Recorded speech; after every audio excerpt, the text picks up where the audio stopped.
Hey everyone, Steve here from PC Budget Solutions, and I'm still figuring out the lighting, but you may not see, and let me turn the camera here.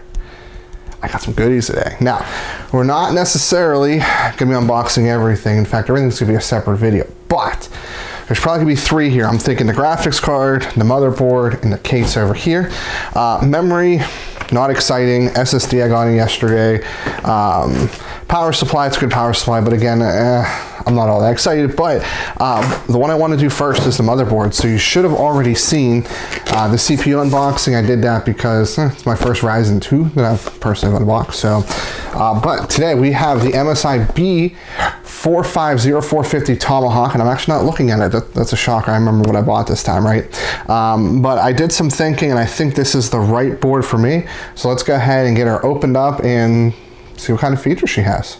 So I did go with a B450 board. X470 didn't interest me. I probably won't overclock just with the way XFR works. So my single threaded performance should be at 4.3 gigahertz. All core should be 3.9 to 4.0, which honestly, it should be fine. I might go an aftermarket cord later, but for now I'm just sticking with the stock one. I have an H100i if I need it.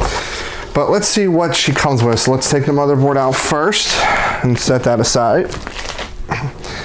Now let's take a look. So this costs you about 100 bucks.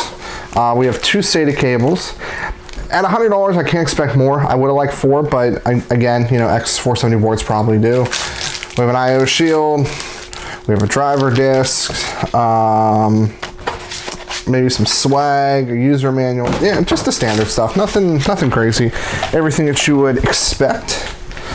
So let's go ahead and get her open here. So let's first take a look at the IO. So I'm gonna have to hold up here a little bit. I'll bring it close to the camera. So we do have 7.1 surround, so that was definitely very important. Downside is I only have 1, 2, 3, 4, 5 USB ports. I really wanted 7, but I have front panel IO on my case. It shouldn't be a problem. We have a legacy port. We have a BIOS reset switch or flash, one of the two. We have HDMI out for the onboard if I had onboard graphics, DVI, USB Type-C, very important to me. Very important to have USB Type-C. We have 1, 2, 3, 4, 5, 6. So I believe this is a 4+2 power phase, I believe. Don't quote me on it, but I believe that would be correct. We do have some decent VRM cooling here. Definitely should help, since I definitely will be sticking with air cooler. I might use the H100i for some testing, but not long term.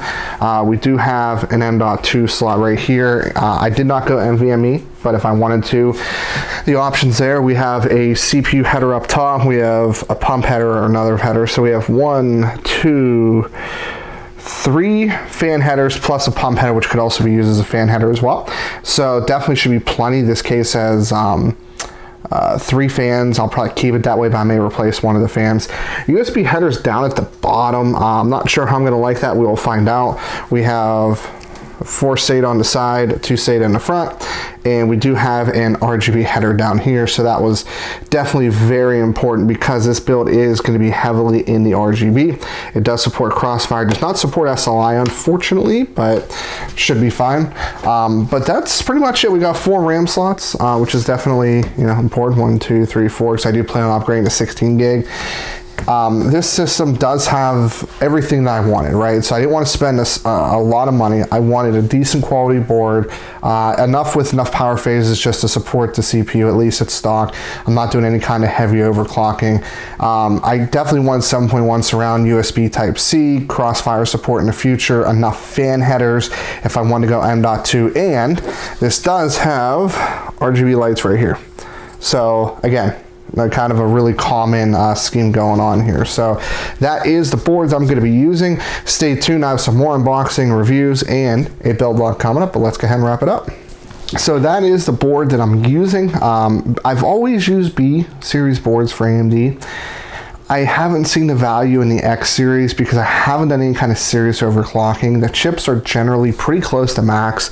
Most people haven't gotten above 4.3 max core. In fact, a lot of people are stuck at 4.2 with some really good chips of 4.4. And that's often not a limitation of the board, but the chip itself. So spending extra money on X470 board, in my case, doesn't make a lot of sense. But I am happy with the board I got. I was going to do an MATX build, but I decided to go do a regular ATX build this time around.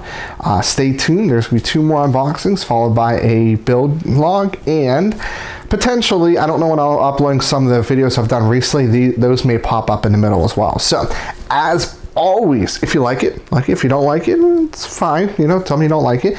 But this is Steve from PC Budget Solutions, and I'll see you all later on. My shadow's behind me, down the road.